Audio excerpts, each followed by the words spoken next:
안녕하세요. 조하나의 아일랜드에 오신 걸 환영합니다. 제가 최근 온라인 토론 공간에서 아주 기묘한 난타전을 목격했는데요. 이 발단은 미국에서 그 이민 세관 단속국 아이스죠. 이 아이스 요원이 비무장 미국 시민들을 총격해서 사망케 한 그 뉴스였어요. 거기에 한 분노한 러시안 네티즌이 분노에 차서 이제 글을 남기더라고요. "이건 명백한 살인이다. 뭐 국가 폭력을 멈춰라." 그러자 순식간에 수십 개의 댓글이 빗발치더라고요. 이 여론의 화살은 비극을 초래한 미국 아이스 요원이 아니라 그 댓글을 쓴 러시아인의 국적을 향했습니다. 이 사람들은 기다렸다는 듯 이 러시아의 우크라이나 침공을 끌어와서 그를 난도질하기 시작하는 거예요. "너희가 지금 우크라이나에서 하고 있는 짓은 살인 아니냐? 러시아인이 인권을 논할 자격이 있냐?" 이 궁지에 몰린 러시아인은 억울하다는 듯이 항변했어요. "아, 러시아인이라고 해서 모두 푸틴을 지지하는 건 아니다. 광기 어린 독재자와 평범한 국민을 동일시하지 말라."라고요. 정말 흥미로운 건 그 다음이었어요. 방금 전까지 그를 공격하던 미국인들이 그 논리에 묘하게 동조하면서 방패를 세우는 거예요. "맞아. 지금 미국 정부가 하는 짓이 곧 미국인 전체의 뜻은 아니야. 트럼프가 우리 모두를 대표하지 않듯이." 이 모든 걸 지켜보던 제3자인 한국인인 저는 헛웃음이 터져 나오더라고요. 이 남의 나라가 저지른 죄에는 엄격한 연좌제를 씌워서 그 나라 전체를, 한 사람을 그 나라 전체로 이렇게 보고 비난을 하면서 정작 자신이 속한 국가의 죄를 물을 때는 나는 정부와 다르다 라면서 이렇게 꼬리를 자르는 그 이중성이 보였거든요. 지금 우리는 전쟁조차 소셜미디어로 하는 시대에 살고 있는 것 같습니다. 얼마 전에 미국과 이스라엘이 이 이란을 불법 침공하자 수많은 미국인들이 소셜미디어에서 "나는 이 전쟁을 지지하지 않아. 나는 트럼프 대통령을 뽑지 않았어." 라고 말을 하더라고요. 그렇게 그들은 국가의 제약으로부터 도덕적 망명을 허락받는 통행증을 얻으려는 것 같아 보였습니다. 그들이 도덕적 자유를 위해 편안한 카우치에서, 포근한 침대 안에서 소셜미디어에 이제 글을 쓰는 동안 그들이 납부하는 세금과 그들이 그토록 자랑스러워하는 이 민주주의 시스템으로 직접 그들이 선출한 그들의 지도자는 타국의 초등학교에 폭탄을 떨어뜨려서 180여 명에 가까운 그 이란 초등학교 아이들을 사살했어요. 그런데 더 기가 막히는 것은 그 폭탄의 버튼을 누른 시스템의 수혜자인 미국인들은 결코 자기 집 마당에 폭탄이 떨어지지 않을 거라는 걸 안다는 거죠. 걱정이 없어요. 그들의 저항에는 단 1g의 실질적인 비용이나 어떤 생존의 위협도 들지가 않습니다. 얼마 전 동계올림픽이 끝났죠. 자신의 국가가 올림픽이나 월드컵, 국가대항 스포츠에서 금메달을 따거나 영광을 누릴 때 사람들은 "우리나라라면서 국기를 흔들고 응원합니다. 그런데 자기의 국가가 전쟁을 일으켜서 타국의 운명을 흔들 때는 그건 내가 아닌 정부의 일이라고 말하죠. 조국의 영광은 사유화하면서도 그 조국의 오욕은 외주화합니다. 하지만 독재든 민주주의든 결국 그 권력을 만들어내고 유지하도록 방관한 것은 다름 아닌 다수의 침묵이라는 건 부정할 수 없죠. 아무것도 하지 않는 것은 사실 가장 강력한 현상 유지의 수단이며 권력에 발행해준 무제한 면죄부와 다름없습니다. 자신은 결백한 방관자가 되고 싶어 하지만 잘못된 시스템이 거대하게 자라나는 걸 지켜보기만 한 사람들에게도 분명한 책임의 몫이 있습니다. 나라 밖을 나가면 우리는 서로에게 이름 다음으로 가장 많이 이 질문을 하죠. "Where are you from?" 우리는 타인을 바라볼 때 그 뒤에 서 있는 거대한 국기를 먼저 보지만 거울 속에 자기 자신을 볼 때는 그 국기를 지운 선량한 개인만을 보고 싶어 하는 것 같아요. 이 총극은 우리를 둘러싼 세상 모든 것에서 아주 다양한 형태로 언제나 벌어지고 있는 것 같습니다. 여기서 제 질문은 이거예요. 과연 우리는 국가로부터 자유로울 수 있을까요? 태국 남동부의 외딴 섬. 이 지도 앱에서 확대에 확대를 거듭해야 겨우 점 하나로 찍히는 곳. 세상에 규율이 닿지 않는 무중력지대처럼 보이는 섬에는 손바닥만한 작은 경찰서 하나와 이 동네 홍반장처럼 느긋한 경찰 몇 명이 공권력의 전부였어요. 그 느슨한 틈새로 전 세계에서 저 같은 방랑자들이 모여들었죠. 우리는 모두 어딘가로부터 도망쳐온 사람들이었습니다. 빡빡한 도시의 일상에서, 강압적인 사회적 의무에서, 혹은 국가라는 거대한 시스템에서 말이죠. 제가 기어이 방콕에서 밤버스로 달려서 8시간, 거기서 페리로 3시간이나 또 더 걸리는 그 외딴 섬까지 숨어든 이유는 아주 명확했어요. 그 태국의 방콕이나 파타야, 푸켓 같은 이 유명 휴양지를 가보시면 아시겠지만 거기서 이제 보고 싶지 않은 풍경을 많이 보게 되거든요. 특히 저에게는 그 보고 싶지 않은 풍경은 뭐였냐면 60대, 70대 그 백인 노인들이 유럽이나 미국에서 온 백인 노인들이 자기 손녀뻘인 현지 미성년자 아이들의 손을 붙잡고 거리를 활보하는 모습들. 저는 그게 너무 보기 힘들었어요. 이 자본과 인종적 위계가 빚어낸 그 오염된 공기를 저는 피하고 싶어서 사실 그 태국에서도 가장 외딴 섬을 선택했습니다. 들어가기 힘이 들면 적어도 이제 그런 곳에는 그런 풍경이 덜하거든요. 그 섬만큼은 제국주의적 악취가 닿지 않는 순수한 망명자들의 안식처라고 저는 믿었던 거죠. 저는 마침내 그 섬에서 자유를 얻었다고 믿었습니다. 대한민국이라는 때로는 자랑스럽지만 때로는 숨막히는 그 무거운 꼬리표를 떼어내고 그저 나라는 개인으로 존재할 수 있을 거라고 생각했죠. 그 섬에서 국적은 거추장스러운 외투일 뿐이었고 사람들은 서로의 여권 색깔보다 오늘 아침 다이빙에서 무엇을 봤는지 그리고 다이빙 후에 마시는 맥주 맛을 더 궁금해했어요.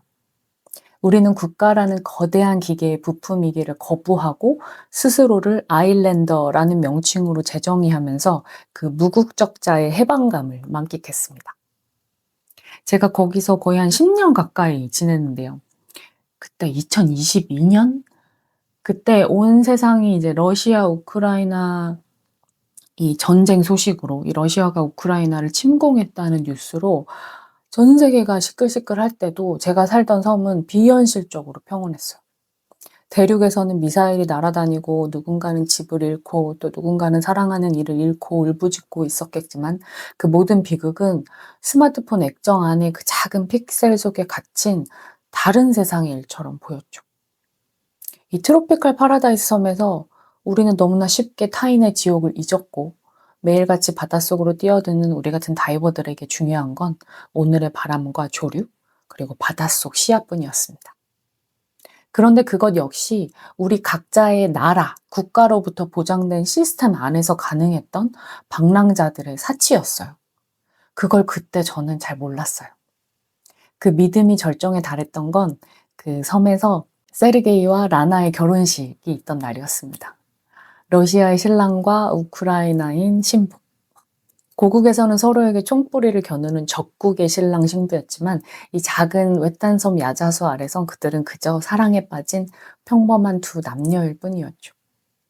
전쟁이라는 거대 서사도 개인의 사랑을 찢어놓지는 못한다는 이 낭만적인 사실에 저는 정말 가슴이 뭉클했어요. 영화 속에 들어와 있는 느낌이기도 했고요. 우린 같은 배를 탄 거야 라고 속삭이는 그들의 미소 앞에서 저는 국경이나 국가라는 게 그저 지도 위에 그어놓은 무의미한 잉크 자국에 불과할지도 모른다고 확신했습니다. 국가라는 거창한 구속 없이도 인간은 인간으로 사랑하고 연대할 수 있다는 그야말로 We are the world라는 환상. 저는 순진하게 그걸 믿었어요. 하지만 그 환상이 깨지는 데는 그리 오랜 시간이 걸리지 않았어요. 이 섬은 지상 낙원이 아니라 전 세계의 편견과 혐오가 압축된 작은 지구나 다름이 없었습니다. 저 역시 그 중력에서 한치도 벗어날 수 없는 인간임을 조금씩 깨달아갔죠. 가장 먼저 저를 배신한 건 사실 저 자신이었어요. 제 안에 한국인이라는 이 국가적, 국민적 정체성이었죠. 저는 이 국적 따윈 신경 쓰지 않는 이 쿨한 세계 시민인 척 했지만 일본인 친구와 중국인 친구를 마주할 때 그 섬에서 제 안에 DNA에 새겨진 그 미묘한 삼각관계가 꿈틀거리고 있다는 것을 느꼈습니다. 이 과거사에 대해 사과 한마디 없이 새침하고 깔끔한 척하는 일본인들을 볼 때면 저는 어느새 중국인 친구들과 무언의 눈빛을 이제 교환했어요. 이 말하지 않아도 통하는 그 끈끈한 피해자의 연대가 분명 있습니다. 우리는 일본인의 그 겉과 속이 다른 친절함 뒤에 숨은 그 제국주의적 오만을 좀 경멸을 하죠. 한국인들이 이제 가진 공통된 이제 그런 한국인이라면 가질 수 있는 생각인데 이런 것들이 이제 중국인들에게도 있어요. 그 일본인을 향한. 그래서 그들의 그 제국주의적 그 잔재와 오만을 경멸하면서 은근히 이제 중국인 친구들과 의기투합합니다. 반면에 또 중국인들이 공중도덕을 무시하거나 경우에 어긋난 행동을 할 때면 저도 모르게 또 일본인 친구들과 공감대를 형성하게 되죠. '아 역시 쟤네는 안 돼.' 막 이러면서 눈빛을 일본인 친구와 말없이 주고받으면서 '우리가 좀 더 낫다.'라는 그런 우월감 속에서 잠시 얄팍한 공범 의식을 또 느낍니다. 이 저열한 열등감과 이 얄팍한 우월감 사이를 오가는 시계추가 분명히 제 안에 있었어요. 이 망망대해 깊은 섬까지 와서도 저는 여전히 그 국가와 역사, 문화가 쳐놓은 그물에 걸린 아주 그냥 작은 물고기 같았습니다. 그러니까 그 섬이 태국 현지인들은 한 20-30% 그리고 한 70-80%가 거의 이제 외국에서 온 그 외국인들이었어요. 근데 가만히 보니까 저만 그런 게 아닌 거예요. 그 소위 서구권, 그 선진국에서 왔다는 그들의 내면이 더 복잡한 그 역사와 지정학적인 그 먹이사슬을 얽혀 있었다는 것을 관찰할 수 있었어요. 한 영국인 친구는 마치 영화에나 나올 법한 그 막 오래된 고성 같은 집 사진을 보여주면서 은근히 이제 자신이 굉장히 이제 귀족적인 족보가 있다는 거를 과시하더라고요. 근데 그는 영국인인 친구임에도 불구하고 이 머리색이 붉다는 이유로 어떤 친구를 막 진저라고 부르면서 막 조롱하고 또 그 웨일스 출신 친구들은 또 막 촌놈이라고 대놓고 막 무시를 했어요. 이 영국이라는 하나의 깃발 아래서도 그들은 촘촘하게 그 식민주의와 이런 계급과 출신 이런 것들을 나누고 서로 또 비하하고 조롱하고 괴롭히고 막 하더라고요. 프랑스인은 영국인을 굉장히 싫어해요. 그리고 미국인을 경멸합니다. 그 영국인은 프랑스를 그 frog, 개구리라고 부르면서 이제 비웃고 미국인들은 또 영국이 유배 보낸 바보 형 취급을 합니다. 그리고 그 미국의 상업주의나 이런 물질주의를 굉장히 비웃죠. 또 독일인들이 꽉 막힌 이 완고함은 또 말할 것도 없고요. 그들은 겉으로는 웃으면서 이제 맥주잔을 서로 부딪히지만 속으로는 냉혹하게 서로의 급을 나누어 대합니다. 이 구대륙의 자존심과 신대륙의 자본, 계급과 인종, 출신 지역이 뒤엉킨 그 거미줄 속에서 사실 그 파라다이스에서의 모든 개인은 평등하다? 뭐 이런 것들은 사실 존재하지 않았어요. 인간은 타인을 경멸함으로써 자신의 위치를 확인하는 슬픈 동물입니다. 이 먹이사슬의 견고함은 우리 일상에도 스며들어 있죠. 최근 제가 이제 운영하는 그 영어 유튜브 채널이 있는데 그 채널의 댓글창이 진짜 너무너무 막 심각한 그 혐오 전장이 된 적이 한 번 있었어요. 그러니까 얼마 전에 그 동남아와 이제 한국의 그 케이팝 갈등으로 인한 이제 온라인 그 혐오 전쟁이 있었는데 저는 그때 제가 한국인으로서 우리 사회의 뭐 인종차별 우리가 인식하지 못하고 이제 하는 그런 인종차별에 대한 문제가 있다면 그것을 우리가 스스로 받아들이고 반성을 해야 한다. 이런 식으로 이제 성찰하는 내용의 영상을 만들어서 올렸거든요. 그런데 이제 거기에 댓글을 단 동남아 친구들이 이제 굉장히 재미있는 현상이었는데 저한테는 그 자체를 이제 한국 전체를 상징한다고 이제 생각을 하더라고요. 뭐 당연하겠죠. 그리고 돌연 이제 그들은 또 동남아의 각자의 나라를 대표하는 이제 사람이 돼서 이제 굉장히 한국을 공격하는 혐오 댓글들을 많이 남겼습니다. 저는 충분히 이해해요. 충분히 예상을 했고. 이거는 뭐 사회적인 현상이고 이거는 당연한 인간의 본능이고 그 개인이 그 국가라는 그 서로의 이제 국기를 들고 서로 이제 이야기를 나눌 때 어떻게 된다는 거를 우리는 너무 잘 알고 있으니까요. 그러니까 이것이 더 이상 개인과 개인의 대화가 아닌 국가와 국가의 대화가 되는 거죠. 그런데 제가 뭐 이건 한국인들도 사실 마찬가지긴 하지만 그 동남아 친구들의 그 댓글을 보면서 좀 '심각하다.'라고 생각했었던 건, 이 동남아 친구들이 이 한국인 그 이번에 그 시블링 그 한국 그 혐오 전쟁에서 이제 이 한국인들을 공격하고 한국인들의 그 아픈 데를 후벼 파기 위해서 뭐 세월호 참사라든가 이태원 참사, 뭐 심지어 일제강점기 한국의 위안부 피해자들의 아픔까지, 뭐 북한 문제까지 조롱의 탄약으로 삼아서 저를 막 도발하려고 노력을 하는 거예요.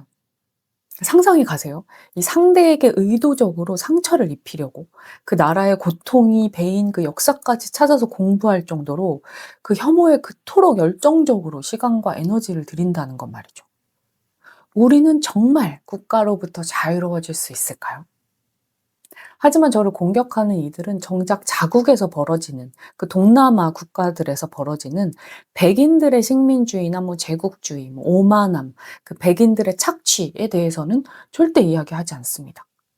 그 진짜 권력을 가진 그 권력의 삼각형에서 그 가장 꼭대기에 있는 그 진짜 권력을 가진 강자, 그 삼각형의 꼭지점에게는 고개조차 들지 못하면서 우리는 보다 만만하고 효능감이 큰, 공격했을 때 효능감이 큰 수평적 화살 쏘기에 집중하며 승리감을 맛보죠.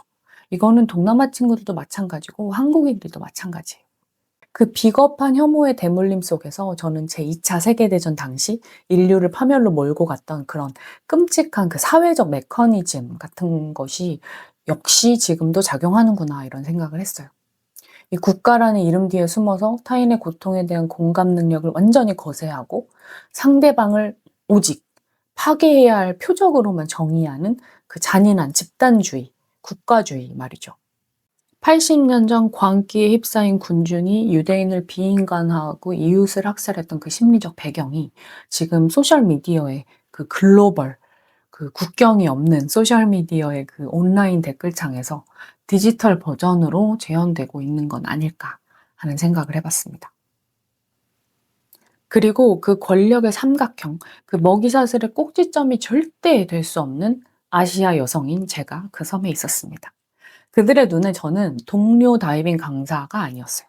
그저 허니라고 저를 많이 불렀고 뭐 "Don't be shy." 이런 얘기를 많이 해요. Don't be shy는 그 서양인들이 동양인들한테 이제 주로 쓰는 그 고정관념. "아 수줍어하지 마. 부끄러워하지 마. 괜찮아." 뭐 이럴 때 많이 쓰는 표현이거든요. 그래서 항상 저를 보고 "Don't be shy."라는 표현을 많이 쓰더라고요.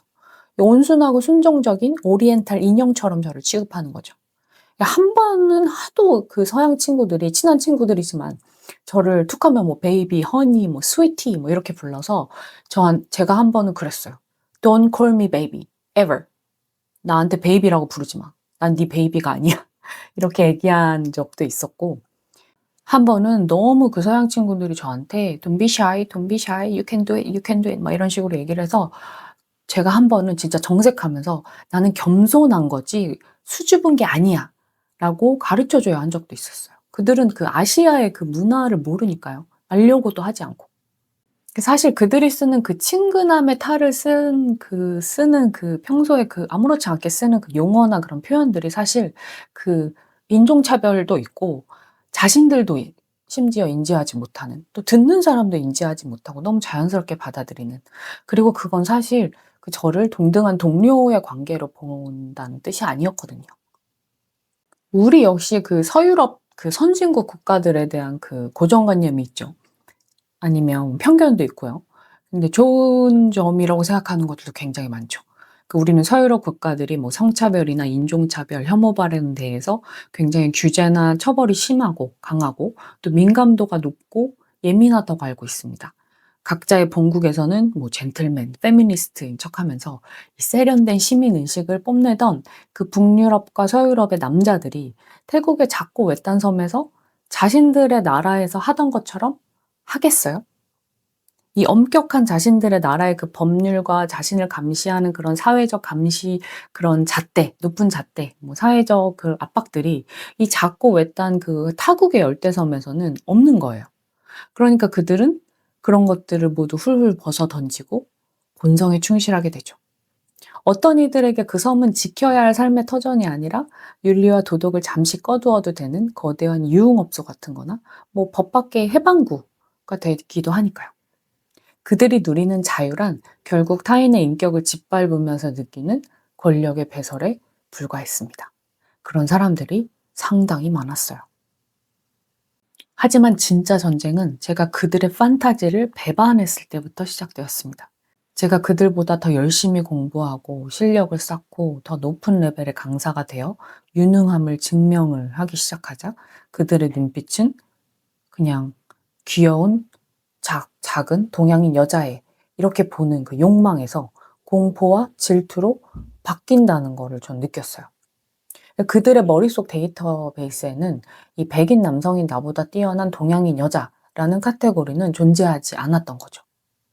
제가 물속에서 그들보다 더 깊이, 더 오래, 더 침착하게 유영하면서 학생들의 존경을 받고 실력으로 명성을 얻기 시작하고 이렇게 되니까 그들은 당혹감을 넘어선 분노 같은 걸 느끼는 사람들도 있더라고요. 감히 네가 만만해야 할 동양인 여자애가 백인 남성인 나의 우월감을 위협해? 그들은 실력으로 저를 인정하는 그 공정한 동료가 되는 대신 저를 깔아뭉개기 위해서 텃세를 부리거나 정치를 하더라고요. 제가 얻어낸 성취를 뭐 운이나 제 여성성을 뭐 이용한 결과로 폄훼하고 또 교묘하게 정보에서 저를 소외시키면서 제 입지를 흔들려 한 적도 있었습니다. 저는 한국에서 이미 남자고 여자고 그 사내 정치라면 질릴 대로 질린 그 터였기 때문에 그리고 한국에서 그 사회생활을 꽤 해보고 해외로 간 케이스이기 때문에 사실 저에게는 그런 것들이 너무 뻔히 보였죠.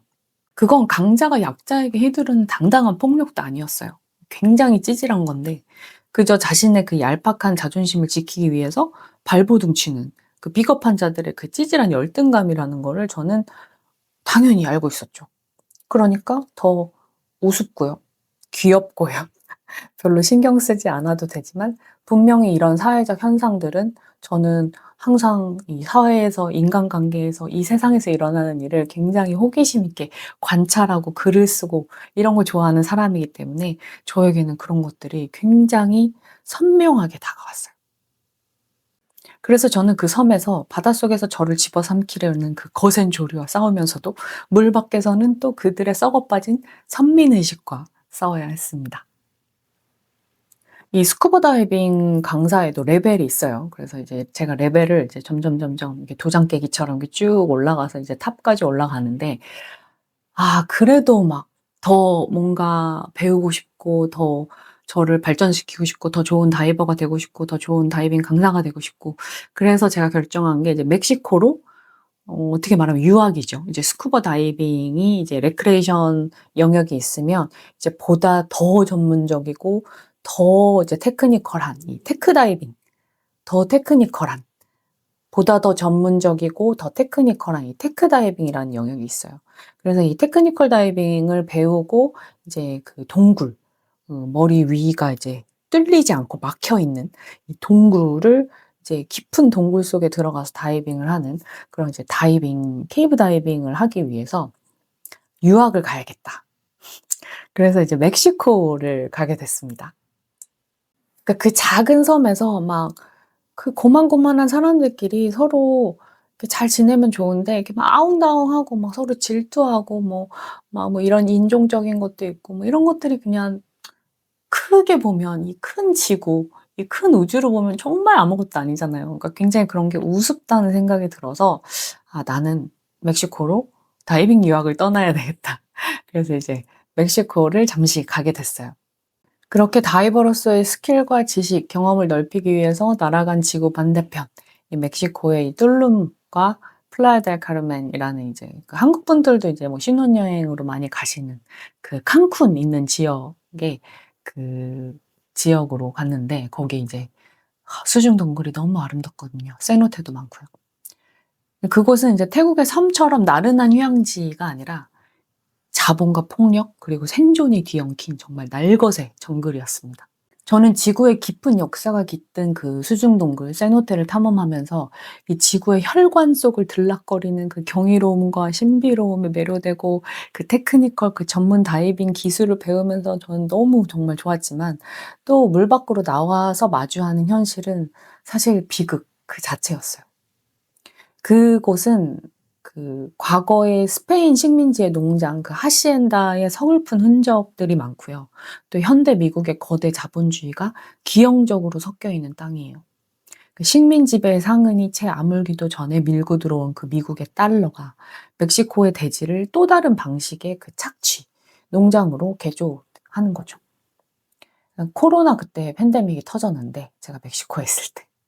한국행 비행기가 이제 모두 취소되면서 이제 한국으로도 못 오고 그 태국 섬으로도 돌아가지 못하고 그래서 저는 의도치 않게 6개월간 그 코로나 팬데믹 때 멕시코에 갇혀 있게 됐습니다. 그 결국에 락다운이 선포됐고 이제 봉쇄가 됐고 통행 금지가 이제 설정이 됐죠. 그 당시 제가 있는 지역의 주정부는 모든 기능을 멈췄어요. 하지만 놀랍게도 그때 그 굶주린 주민들에게 매일 트럭으로 생필품과 식재료를 매일 실어 나르는 게 정부가 아니라 그 지역의 카르텔들이었어요. 영화 속에서 사람을 죽이고 마약을 파는 악당으로만 저는 알았던 그 카르텔이 정부가 돌보지 않는 국민을 직접 돕고 있는 거예요, 하루하루. 식량도 주고 물도 주고 이러면서요. 그 이 국가가 부재한 진공 상태에서 권력은 가장 잔인한 자들에게로 흘러간 거죠. 그들은 그 권력을 자비로 포장해서 주민들의 영혼을 서서히 자연스럽게 그렇게 잠식하는 겁니다. 그 모순적인 상황 속에서 카르텔은 주민들에게 공포의 대상인 동시에 유일한 구원자였죠. 그때 한 멕시칸 그 현지인 친구가 저에게 얘기를 해주더라고요. 그렇게 커뮤니티 깊숙이 들어온 카르텔과 어울리면서 동네 아이들이 자연스럽게 그 카르텔의 멤버, 드럭딜러가 된다고 합니다. 그 아이들에게 카르텔은 그 범죄 조직이 아니라 자신들을 지켜주는 유일한 시스템이자 생태계 그 자체라고요. 그 멕시코에서 미국의 자본은 노골적이고 굉장히 잔인해요. 멕시코에서 뭐 달러를 많이 쓰니까요. 전염병이 창궐하는 와중에서도 그 코로나 팬데믹 와중에서도 그 미국의 대형 그 동네의 대형 리조트 건설 현장은 멈추지 않고 돌아갔어요. 이른 아침이면 마스크 하나 제대로 쓰지 못한 그 멕시칸 현지인 그 노동자들이 그 커다란 트럭 뒤에 그 짐칸에 진짜 짐짝처럼 앉아서 이제 공사장으로 막 실려가는 거예요. 그런 장면들을 저는 아침에 굉장히 많이 봤는데 이 자본이라는 거대한 괴물이 그러니까 멕시칸의 그 노동력이 굉장히 저렴하니까요. 이렇게 착취를 하는구나. 그 노동자들은 또 물보다 싼 2리터짜리 아주 큰 그 콜라를 진짜 하루에도 몇 개씩 물보다 많이 마십니다. 이 설탕 가득한 검은 물은 당장의 고된 노동을 견디게 해줄 값싼 연료가 되죠. 그 멕시코가 사실 콜라가 물보다 더 싸요. 그래서 수많은 사람들이 당뇨를 앓고 실제로 그 병조차 다시 그 미국의 거대 제약 자본의 이득으로 환원되는 비극적인 악순환이 반복됩니다. 하지만 고단한 하루를 마치고 밤이 되면 그 멕시코의 보통 사람들이 이제 타코 한 조각이랑 이 데킬라 한 잔을 손에 들고 세상에서 가장 아름답게 웃었어요. 저는 그 사람들이랑 노래하고 춤추고 이야기하면서 그 장면들은 정말 잊혀지지가 않아요. 그런 그 강인한 생명력과 서글픈 그 멕시칸 사람들의 그 미소 앞에서 저는 감히 제가 동정하지도 또 감히 제가 이해한다고 또 할 수 없는 그냥 기묘한 그 인간의 숭고함 같은 것을 느꼈어요. 그 일을 마치고 골목 노상에 앉아서 삼겹살에 소주 한 잔으로 피곤기를 삼키는 우리네 모습이랑도 많이 닮았고 그 한국의 상처 많은 역사와 정서, 애환과도 닮은 점이 많았죠. 이 국가와 자본에 의해 철저히 도구화되면서도 인간으로서의 흥과 미소를 잃지 않는 그 따뜻함을 잃지 않는 그 멕시코 사람들의 모습은 그 제가 스마트폰 뭐 몇 번 터치해서 막 그 세상을 비판하고 뭐 이럴 때 결코 가질 수 없는 바로 그 날것의 인간성 존엄이었습니다. 제가 그 멕시코에 6개월 동안 이제 코로나 글로벌 팬데믹으로 이제 갇혀 있을 때 오도 가도 못하고 있을 때 그 아수라장 속에서 저는 결정적인 환멸을 겪기도 했어요. 제가 알았던 한 미국인 중년 여성이 있었는데요. 제니퍼라고. 그 친구가 그 아주머니가 자신의 그 지역 그 발달장애 아이들한테 다이빙을 가르치는 강사가 되고 싶다면서 제가 태국에 있을 때 제가 일하던 그 다이빙 센터에 찾아왔어요. 그래서 제가 그 중년 아주머니에게 그 다이빙 강사 과정을 가르쳤습니다. 그래서 강사가 됐죠. 그때 그분이 굉장히 정말 좋은 친절한 사람이었어요. 저는 그녀가 정말 그 투박한 선함을 가진 사람이라고 믿었거든요. 그녀가 그 발달장애 아이들을 생각하는 그 따뜻한 마음이 정말 진심이라고 생각했고, 저는 그녀를 무한 신뢰했습니다. 그리고 이제 제가 멕시코로 이제 팬데믹 동안 이제 멕시코에 있을 때 그분은 미국에 있었죠. 그 아주머니는 이제 미국으로 돌아가서 있었죠. 근데 그때 한참 그 트럼프가 코로나를 막 차이나 바이러스라고 부르면서 막 그 인종차별과 혐오를 선동하고, 진짜 그때 당시에 뭐 미국 본토도 그렇고 남미 뭐 중미 대륙에서도 아시안 헤이트 범죄가 굉장히 많이 일어나던 그 진짜 공포의 시간이었어요, 저는. 저는 그때 밖에 나가는 것도 정말 위험하다고 느꼈거든요.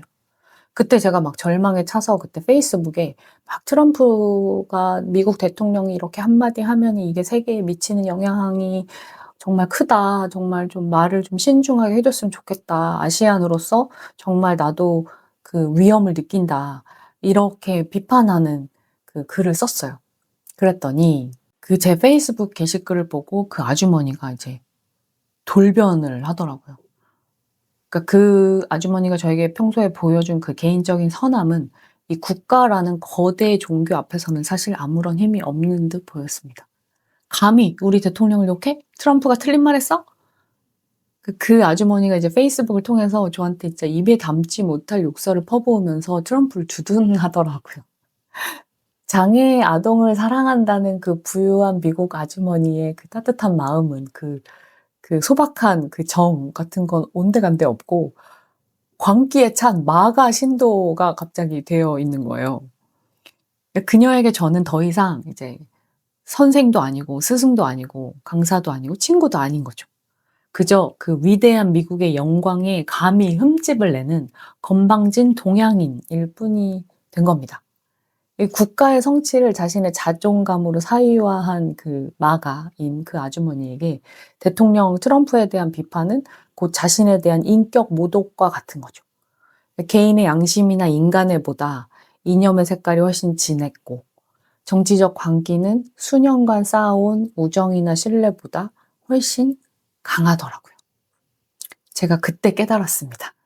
이 누군가는 안락한 침대 속에서 나는 우리 정부가 뭐 다른 나라에 폭탄 떨어뜨려서 아이들 죽이고 뭐 이런 거 나는 이 정부랑은 상관없어. 나는 그 대통령 뽑은 적 없어. 라면서 꼬리를 자르고, 또 누군가는 국가는 곧 나야. 라고 또 막 이 혐오의 칼을 휘두르지만, 결국 두 부류 모두 자기가 자기가 뽑아낸 국가의 이미지, 좋은 이미지의 뒤에 숨어서 타자를 배척하고 있다는 점에서는 결코 다른 게 없다는 거죠. 그러니까 미국 아주머니의 그 호의와 다정함은 자신의 제가 그의 부족일 때만 가능한 겁니다. 결국 제가 얻은 깨달음은 이 지상 위에 낙원은 어디에도 없다. 아름다운 외딴 섬도 멕시코의 신비로운 동굴박 세상도 파라다이스가 아니다. 저는 그 국가라는 시스템을 벗어나면 자유로울 줄 알았어요. 국가는 시스템이 아니라 우리 뇌 속에 심어진 칩과 같은 거라서 이 무정부 상태의 지구 반대편 외딴 섬 정글까지도 우리를 따라옵니다. 우리는 국가라는 운영체제 위에서만 구동되는 부품들이 아닐까 하는 생각을 하게 됐어요. 위선, 혐오, 착취, 그리고 광기. 그리고 그 국가라는 운영체제는 우리가 누구에게 공감하고, 누구를 증오하고, 누구를 혐오하고, 누구를 무시하고, 누구를 대우하고, 누구를 추앙할지 실시간으로 명령을 하고 있는 것 같아요. 아이러니하게도 저를 다시 한국으로 돌아오게 만든 건 향수병이 아니라 한이었습니다. 2022년에 그 10월의 마지막 밤이었죠. 저는 그때 작고 외딴 섬, 그 태국의 그 트로피칼 파라다이스 섬에서 친구들과 어울려서 이제 할로윈 파티를 즐기고 있던 중이었어요. 왁자지껄하게 막 음악 소리 들리고 시끄럽게 막 떠들고 막 웃고 즐기고 하고 있는데, 그때 그 굉장히 친한 친구, 영국 친구가 불쑥 저한테 다가와서 굉장히 상기된 이상한 얼굴로 스마트폰 화면을 저한테 들이미는 거예요. 그래서 "야, 이거 하나 이거 봐. 한국 애들 지금 오징어 게임 뭐 플래시몹 같은 거 하면서 노는 거 아니야?" 그래서 제가 그 화면을 봤더니 이 화면 속이 진짜 아수라장인 거예요. 근데 낯설지가 않더라고요. 좁고 가파른 그 비탈, 익숙한 그 해밀튼 호텔 간판이 보였고, 제가 왕년에 그 숱하게 오가면서 그 제가 매거진 에디터 일을 핑계로 놀던, 파티를 자주 많이 갔던 바로 그 이태원 해밀턴 골목이었습니다. 처음엔 저도 친구처럼 생각을 했어요. '아, 요즘 이 Z세대 친구들은 이렇게 실감나는 막 플래시몹을 하면서 할로윈에 정말 굉장히 재밌게 열정적으로 노는구나.' 그런데 화면을 들여다보는 시간이 1 초, 2초 길어질수록 그냥 모르겠어요. 등줄기를 타고 그냥 서늘한 그 닭살 같은 게 돋더라고요. 소름이 돋더라고요. '아, 이거 가짜가 아니구나. 이거 놀이가 아니고 플래시몹이 아니고 이거 코스튬이 아니구나. 그 겹겹이 쌓인 사람들의 창백한 얼굴도 연출이 아니고 이 비명도 가짜가 아니구나.' 그 본능적으로 경고음이 울린 거죠. '아, 이건 실제 상황이구나.' 제가 사색이 돼서 얼굴빛이 노래져 가지고 친구들한테 "이건 놀이가 아니라 지금 실제 일어나는 참사 현장인 것 같다. 사람들이 죽어가고 있는 것 같다." 그래서 막 제가 소리를 쳤어요, 울면서. 그때 놀란 외국인 친구들이 진짜 모두 할 말을 잃었죠. 그게 진짜 전 세계로 실시간으로 중계가 되고 있었으니까. 간혹 친구들이 이제 할 말이 없으니까 뭐 "오 마이 갓. 오 마이 갓. I'm so sorry. I'm so sorry." 하는데, 굉장히 안타까워하는데, 하지만 딱 거기까지예요. 그들에게 어차피 이 일은 제가 그 우크라이나 러시아 전쟁에 대한 뉴스를 접하는 때와 비슷한 것처럼 그들에게는 정말 지구 반대편 어딘가에서 일어나는 일일 뿐이지 그들에게 직접적인 고통이나 뭐 공감이 아닌 거예요. 그냥 또 하나의 불행한 뉴스일 뿐인 거죠. 근데 저는 제가 그렇게 부정하려고 했던 그 한국이라는 국적을 그 순간 완전히 받아들이기로 했어요. 저항하지 않고 '나는 한국인이다.' 라고 받아들이기로 했어요. 다른 나라 시민들에게 국적은 필요할 때만 걸치는 코스튬일지 모르지만 한국인들에게 그것은, 국적이라는 거는 떼어내려 하면 할수록 피가 흐르는 피부와 같다는 걸 제가 그때 깨달았습니다. 국적이 다른 사람들의 안전거리 밖에서는 결코 보이지 않는 이 한국인들에게는 이 슬픔의 주파수라는 게 있는 것 같아요.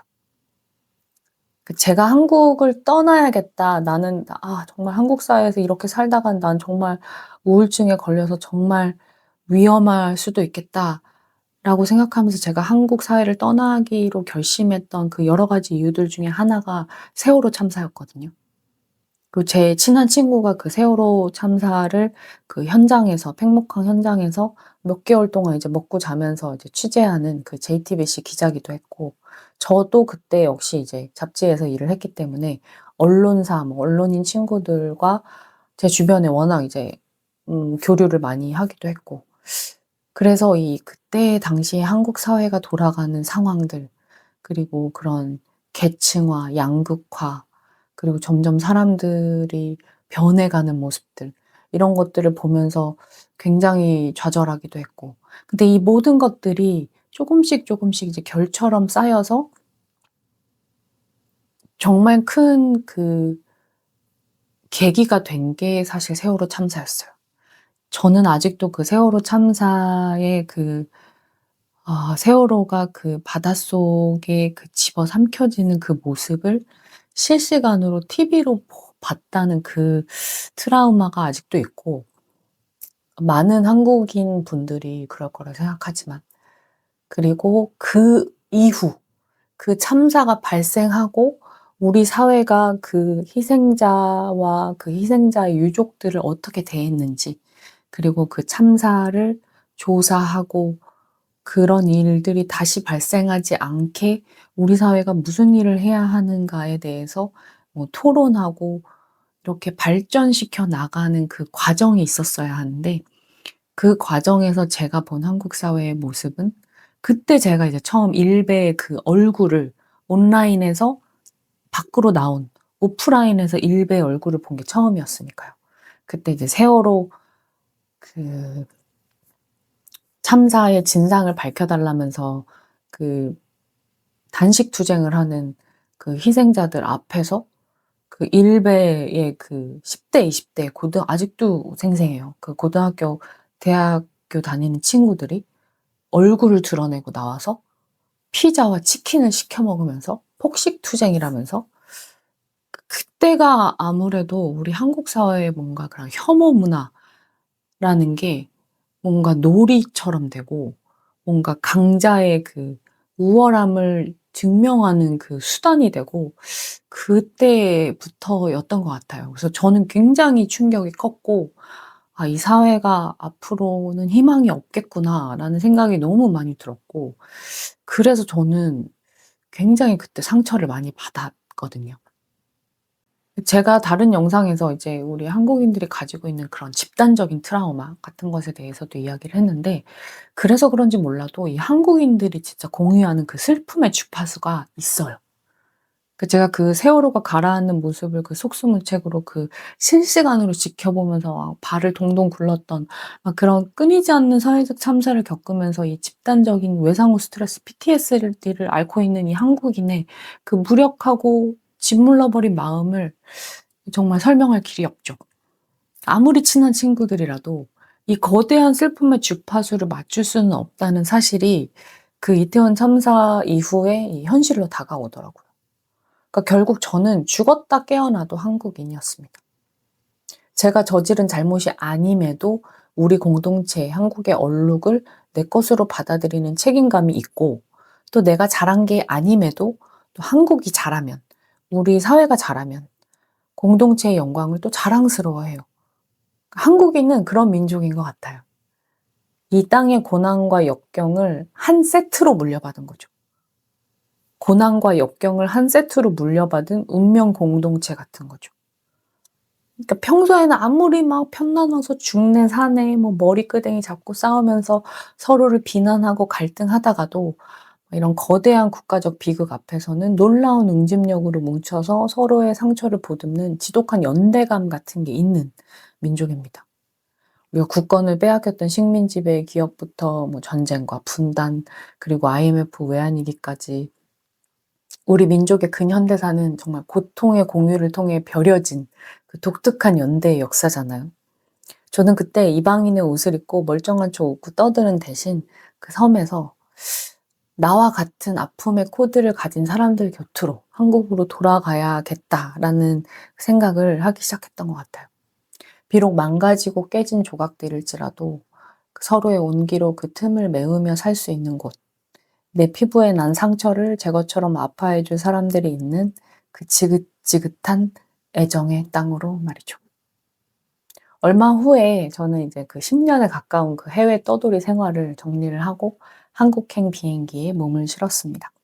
도망치듯 떠나왔던 그 국가라는 중력이 가장 비극적인 방식으로 저를 다시 한국, 국가로 다시 끌어당긴 거였죠. 근데 그게 굴복이 아니라 내가 짊어져야 할 나의 진짜 운명을 향한 당당한 귀환 같은 거라고 느껴졌어요. 그래서 저는 바다로 갑니다.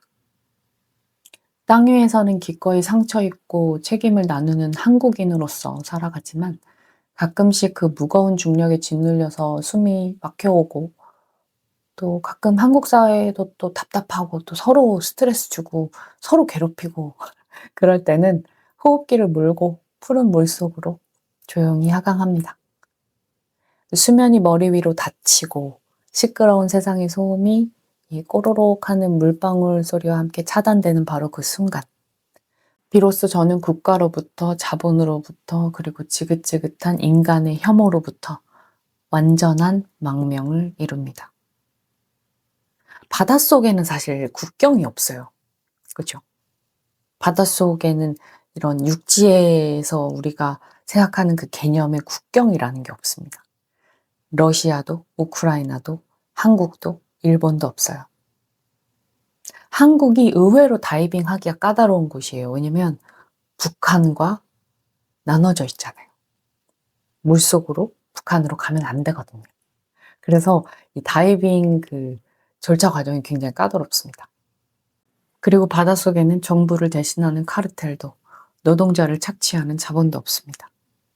해시태그 하나로 소셜미디어에서 도덕적 우월감을 챙기는 얄팍한 위선도, 타국의 비극을 조롱거리로 삼는 수평적 폭력도, 바닷속 거대한 푸른 장막은 결코 통과하지 못해요.